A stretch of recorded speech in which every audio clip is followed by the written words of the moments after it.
Hi everybody. Today I want to do a little bit of elucidating on some of the scorpionic tests perhaps, or openings and expansions as we experience them through the lower centers as they rise as eros and anger, the primary baseline states of vital energy. And we see a blending here of the different associations with Scorpio, Mars ruling the sex organs, the sacral center, and how there's a bit of a blending of these energies here.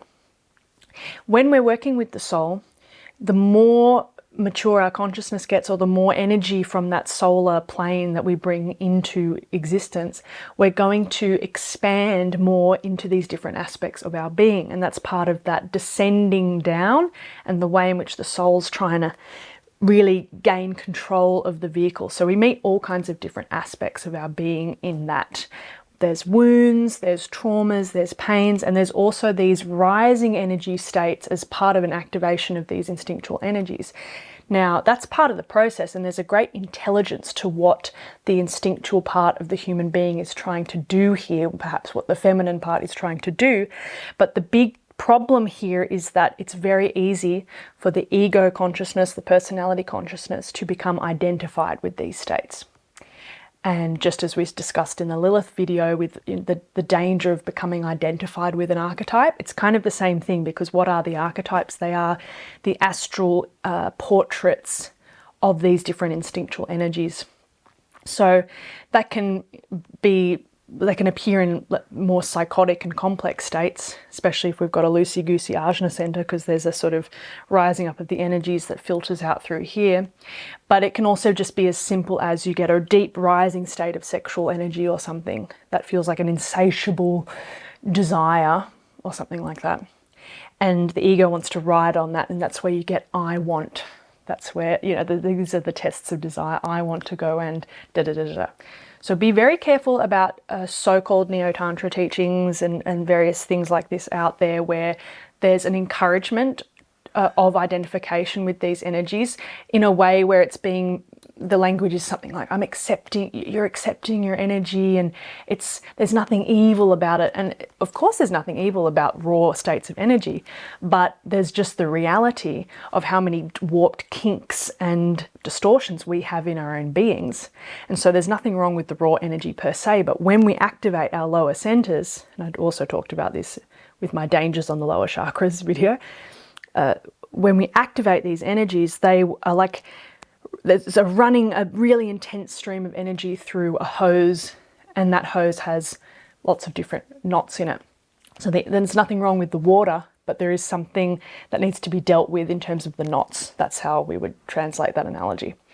So in the same way, there's nothing wrong with the raw energy, but we do have to be very aware of what are the different kinks in our beings, because a lot of the times with intense sexual desire, for instance, if we sit in that process and allow that energy to turn back in on itself, we will find that something will get released underneath the wanting one, and then we have a deep release of pain or something, something like that, right? So this is why we have to be very mindful about identification with these energies. What's really trying to happen with these energies is an expanding of your capacity and your being out through those lower planes. So it's really a good thing. We're sort of experiencing a friction here. If we think about Pluto as the lord of the lesser burning ground, and there's the Mars and Pluto have this affinity here.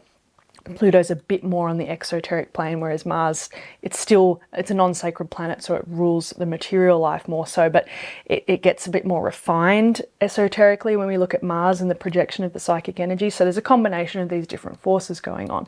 But the idea is we're creating this friction to burn out these kinks in the system. And if you can walk this process effectively, what you will find is there will be a turning over of these strong instinctual states of sexuality or of the rising of anger. We'll talk about that a little bit more shortly.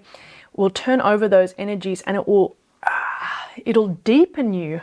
And this is part of the dark feminine wisdom too, where we kind of hollow out this lower part of our being, and we occupy the dense space more. It's why Scorpio is the sign of the black magician too, because there's a manipulation of all the dense substance. But then esoterically, when we're approaching Scorpio through discipleship, which is bringing the light into the depths, then we're getting really deep down into the earth.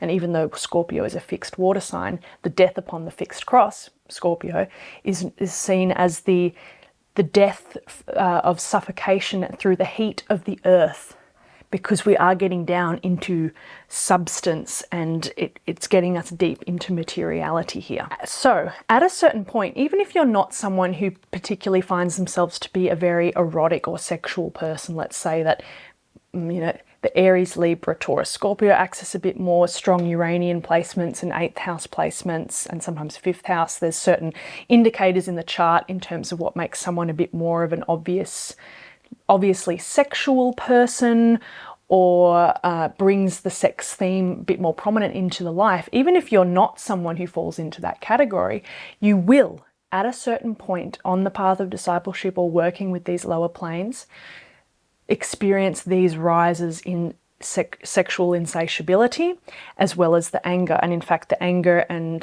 the sexuality can sometimes be one in the same entity, as I started out with. And so the key here is to mature our consciousness. This is the Shiva part, developing emptiness and presence, to really hold those energies. And that's not the same as riding on it, identifying with it and expressing it, where actually you're being excessive because you don't know how to relate to that energy. And so you're getting overwhelmed by it. But we also don't want to suppress it. This holding space thing isn't the suppressing, because the suppressing will turn the energy inward, and that's when you get diseases and things, and like endometriosis or pain in the sex organs and things like that. So we want to hold the energy to really sit in it. And when we see that there's someone rising with the anger, or someone rising as the sexual wanting, know that we are in the realm of identification, and we need to sit with that energy until it burns itself out. And there's two fundamental movements that happen here. One is to burn it out and down, and that's where we get the opening of deeper pain underneath. So it's like returning the eros to the earth, and especially in our post Saturnian rational society, where we have the dark feminine problem, it's like really squashed down there. We don't have space or capacity down there. When we look at these Paleolithic images of the goddess, and you have these Venus of Willendorf figures where they've got the big breasts and the big hips and the big stomach, that's when there wasn't a fetishization and an eroticization of that deep feminine energy. This is where it was the natural state of rest for people back in those times. So this opening of the space, this feminine being, you want to think about this scorpionic process of going down and emptying out as a kind of becoming the Venus of Willendorf in a way. You're widening out your being so that you can hold more of those vital energies. And then you have more of that vitality as part of your integration and your capacity to wield substance. Then it becomes that work of the white magician, which is embodied through the sign Taurus. And when we are able to integrate these energies, we will come to a point of relaxation with them. And then it just becomes part of your being. The sensuality becomes part of your being. It's no longer a sexuality that's about this push and pull and the I want and the... It's more of it's just in the way that you move, it's in the way that you speak. It becomes more part of the fundamental vitality of the human being. I think we really see an indicator of this wisdom through the Indian history. And even the way in which Indians have all these head wobbles and things. They do all of these movements. This is like that fluid spine thing, because this point of the neck, it's like runs all the way back down to the bottom of the spine. And we see through like classical Indian dance, for instance, it's extremely technical and precise, but it's also in the way that it's so different from, let's say, ballet as the technical dance of the West. it's so often performed in a really deep squat, a real deep wide leg horse stance. And then you have the Kali energies. It's all of these deep instinctual energies that have full expression. India being a Capricornian personality, so we have a lot of the heights of the spiritual wisdom embodied through that Indian tradition, why we see India as the mother entity in a way, the lunar mysteries. And as a fourth ray personality, we have much more of a dynamic expression of the interplay of those opposites. And the fourth ray being the ray of psychology and of integration and of blending the energies, harmony through conflict, working out the way in which these two forces come together. Much more of a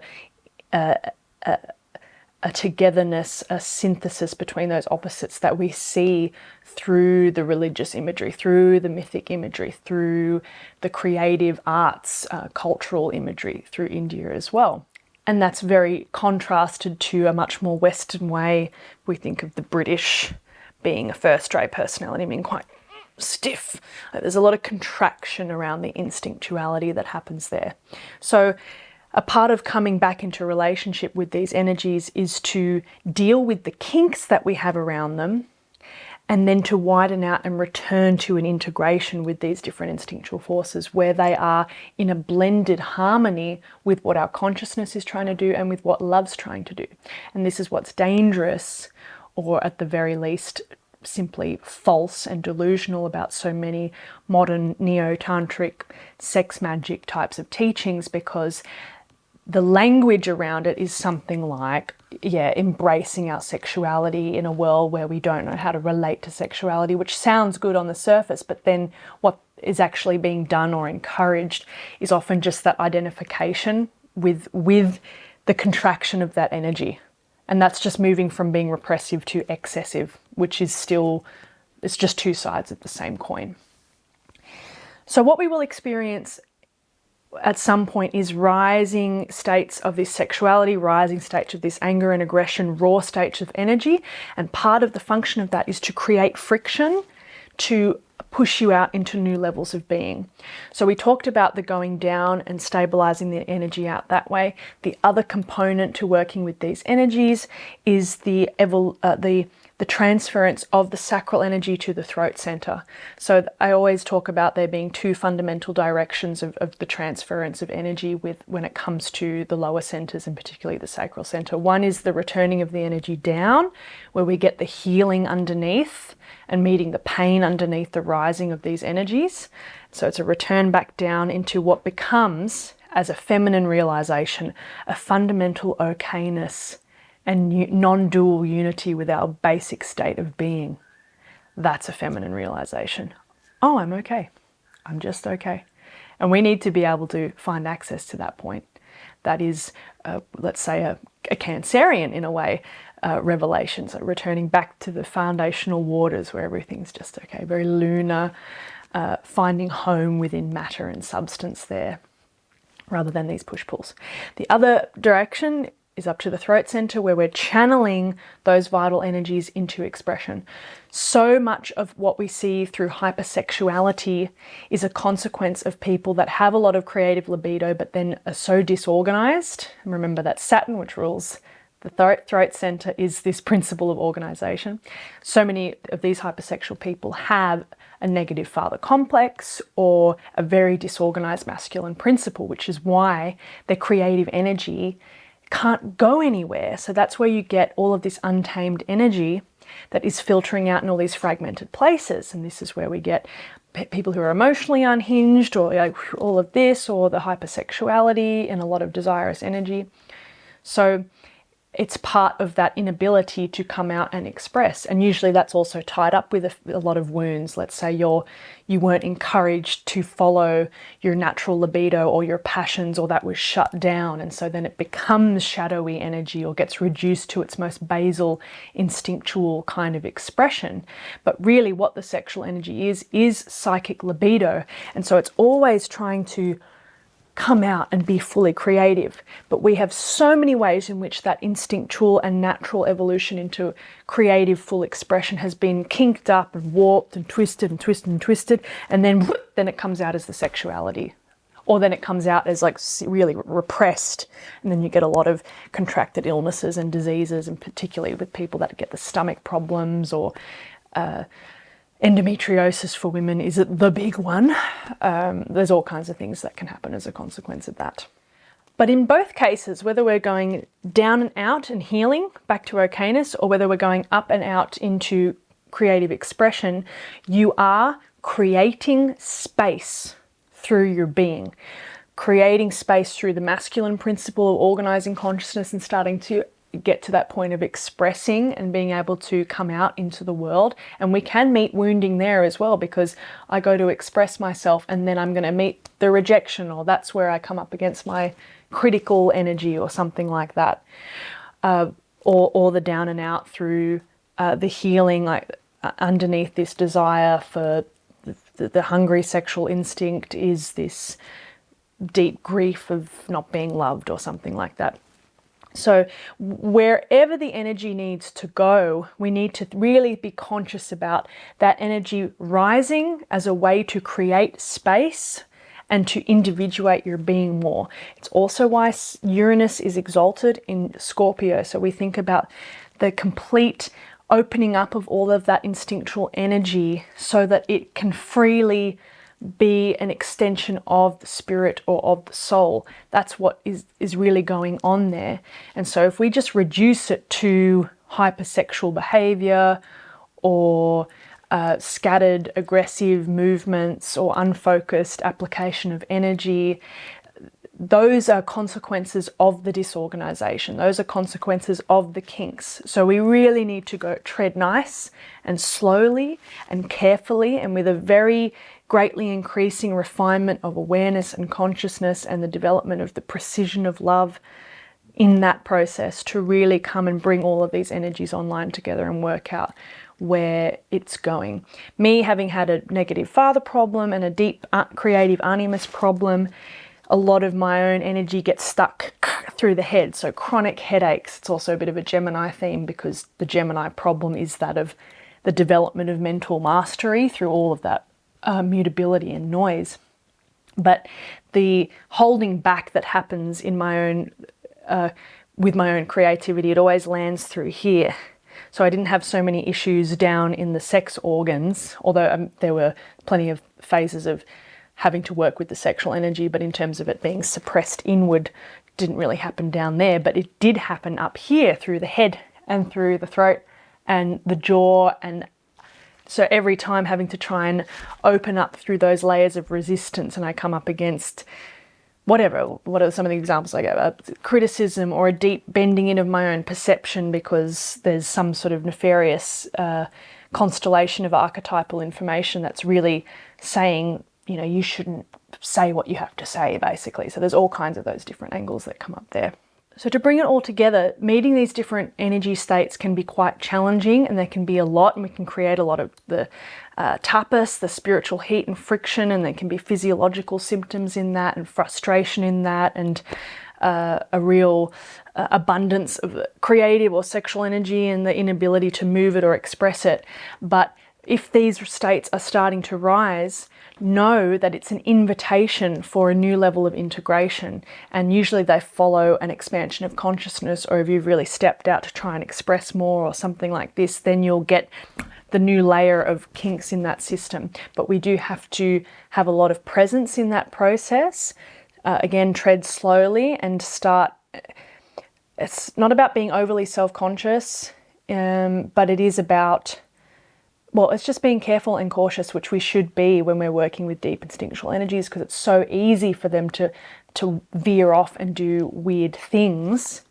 And we don't want to be in a position where we start to abuse and manipulate power. It happens to the best of us. It happens a lot of times. It's why people who have, as I stated earlier, these big awakenings or start to move with degrees of consciousness, but then there's a manipulation or a twist that happens in their own psychic structure as a result of more of these energies getting activated and more power running through the system.